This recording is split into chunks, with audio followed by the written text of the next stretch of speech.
Now this is a brand new iron from Mizuno in 2025, but Mizuno kept this a secret. They didn't tell us anything about it, and it's not even listed on the Mizuno Golf website.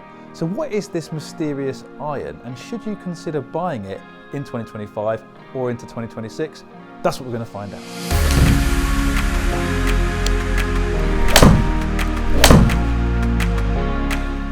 Right, so I won't keep you in suspense any longer. This new Mizuno iron is the MX Speed Metal. Now, MX used to be the game improvement franchise from Mizuno back in the day before JPX came along. So you might remember the MX 300 irons from back in 2010. But that then got replaced by the very popular JPX franchise. And obviously we now have the JPX 925, which is a very popular range of irons. And it would appear that this iron is not replacing the JPX 925 range. It's a new option, a more cost-effective option for golfers shopping in that game improvement space. So I think it's about time we hit a few shots with it and see what it's all about. Right, so you join me here in the brand new Golf Monthly Performance Lab, built specifically for our brand new reviews channel. And if you want to check out loads more equipment reviews, I'll put a link in the description so you can head over to that channel. But here in this video, we're talking about this new MX Speed Metal iron. And what's really interesting about this particular model is it comes in at a much lower price point than the JPX 925 hot metal iron, for example, which is a really good iron from Mizuno. It's their current game improvement iron option, but this, it's an SMU product, so you can only buy this from American Golf here in the UK, so one online retailer, and the custom fit options are pretty limited, but a set from 5-iron to pitching wedge will only cost you around £600, whereas for the JPX 925 hot metal range, you're talking upwards of £900. So it's an interesting premise. It's basically, you know, a game improvement iron for the budget conscious golfer, which, let's face it, that target demographic is pretty broad. I'm actually quite impressed by the looks of this club. It's pretty clean, unfussy. You can see there's lots of perimeter weighting on the outside of the club. That's going to give me a lot of confidence. I don't think it's going to blow you away on the shelf, but nice and clean, classic, not much to put you off really from a visual point of view. And that continues down behind the ball. Before I hit some shots, yeah, that is a really confidence-inspiring profile. A lot of length from heel to toe. Definitely if you're an inconsistent ball striker, that's going to give you a bit of reassurance.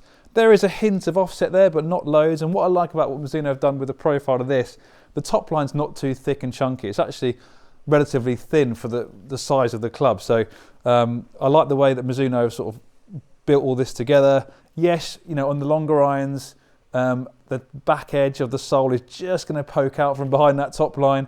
But it doesn't offend me at all. I think generally speaking, it's a nice, inviting look down behind the ball. Let's hit a first shot away and see what we think of this cost-effective game improvement iron from Mizuno that they've kept a secret from us all.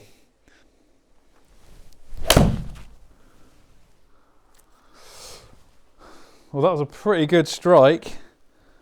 172 yards of carry. And I've got to say, the feel off the face there was pretty lively. There's a lot of pop to it at impact, not too hard or harsh. I wouldn't say it was soft by any means, but because of that perimeter weighting, I felt like there's a good amount of energy being transferred from the club into the ball there, and that was reflected in the distance on that particular shot, 172 yards. Interestingly, this 7-iron is 29 degrees of loft, so 1 degree weaker than the JPX 925 hot metal, which we're going to compare it to in a minute. But initial impressions on the looks and the feel, very positive. Let's hit some more shots, get some data with this club and that JPX 925 hot metal to see if there's extra value to be had with this particular iron.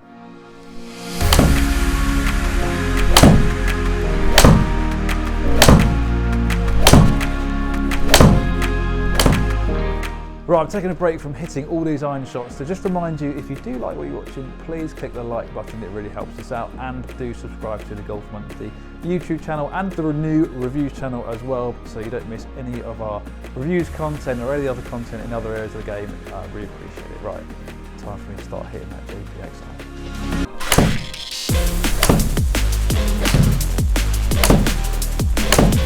Oh, that is absolutely crushed. Right,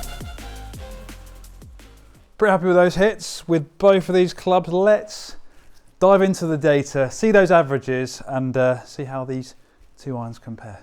Okay, so I've collected my data on both these irons on the launch monitor. very similar spec. The JPX 925 hot metal is 1 degree stronger at 28 degrees in the 7.9. MX Speed Metal is 29. Same length shaft, very similar regular flex KBS shafts. And here are the results. Interestingly, just starting with the club data, I actually moved the hot metal iron about half a mile an hour quicker at club speed. So did manage to swing it a little bit faster, and you'll see the results here from the ball speed. You would expect it to be faster given the slightly stronger static loft, but it's nearly 2 miles an hour quicker than the MX Speed Metal iron. Again, it's launching over a degree lower because of that stronger loft. Very similar spin profiles, so about 5,003.5 RPM on both those irons. Descent angle, again, Mizuno MX Speed Metal, just coming in a little bit steeper. Similar dispersion pattern, we'll touch on that in a second. Slightly lower flight with the hot metal, and I was getting around about 3 yards more carry in total with the hot metal iron. So I would frame this as a very encouraging performance from this MX Speed Metal iron, given it comes in considerably cheaper. There doesn't seem to be a huge amount of trade-off in terms of performance. Yes, it is a little bit slower, but don't forget it is slightly weaker in loft, and you could argue that launch with that spin and that descent angle is probably a little bit more playable for more golfers, especially if you're slightly slower swing speed. A little bit more loft is going to give you a much more playable ball flight out on the golf course, and it's going to potentially increase your carry potential if the ball's staying in the air for a bit longer. So some interesting results. I'm not seeing anything that's making me decide I absolutely should play the hot metal over the MX Speed Metal. Actually, not a big fan of this white section on the JPX 925 hot metal either. I actually prefer the look of the MX Speed Metal. So encouraging signs definitely with this MX Speed Metal. I'm not seeing masses of reasons why anyone would go into that more expensive hot metal iron, but I think it's time to hit it outside, look at the ball flight properly. So let's fast forward to me in a different location, hitting shots outside and from the rough, so it performs in different lies. Let's go there now. Right, okay, so some interesting findings so far with this Mizuno MX Speed iron, but now I've come here outside to the London Club.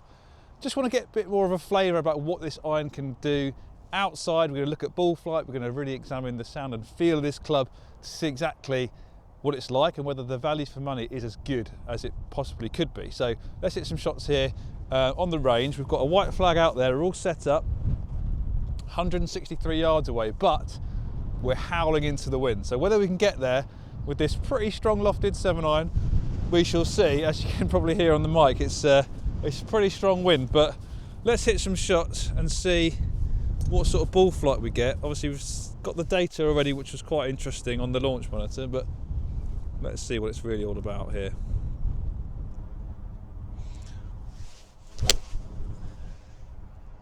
Not a bad hit. There's a little toey, but I have to say it's come up about 10 yards short. That ball flight is absolutely arrow straight off a slight toe strike as well, and that's something I experienced indoors. It's very difficult to curve this club either way, which I think is a good thing for the target golfer that it's aimed at.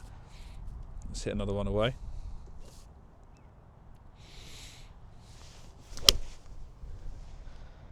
So a little soft draw, slight push, but again, pretty straight ball flight. I think the size of the head, we've already talked about it, the size of the head, heel to toe, inspires a lot of confidence, and that perimeter weighting from the cut face and the frame of the head is definitely providing a good amount of stability off this club face. So there's definitely a little bit of help at hand if you're an inconsistent ball striker.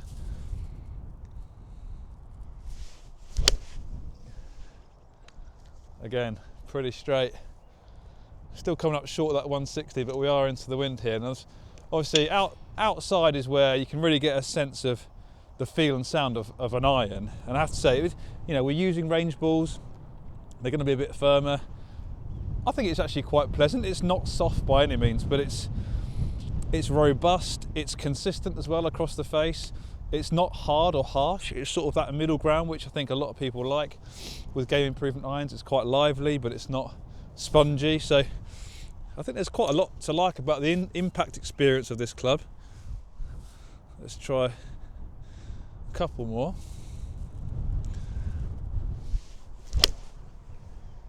That was a bit at bottomy.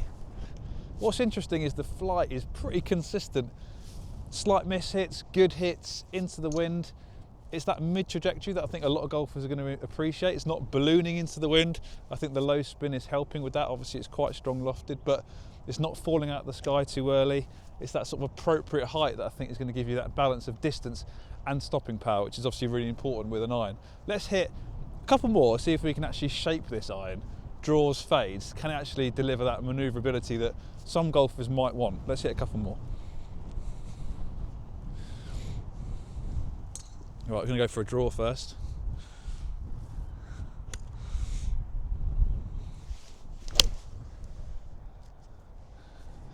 I mean, it drew, but it didn't draw as much as I was expecting it to.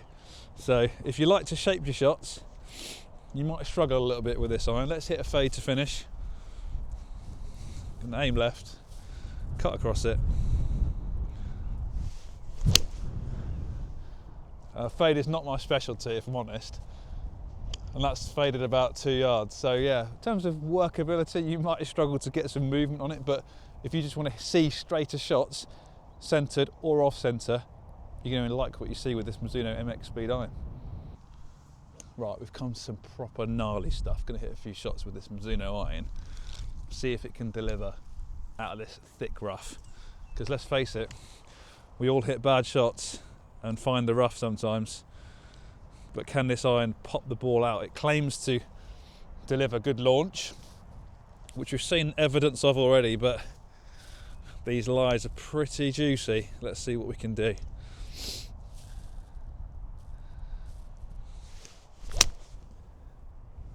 That's come out pretty nicely, considering that was sat down. I do like the way they've designed the sole on this. There's a little bit of relief, front edge, back edge. So you've got sort of a bit of leeway there, a bit of insurance on your strike, but it still gets through the rough quite nicely. Let's put this one down a bit. Oh, that's horrible. That is horrible. Let's see if this club can extract this ball from here. Not quite as good,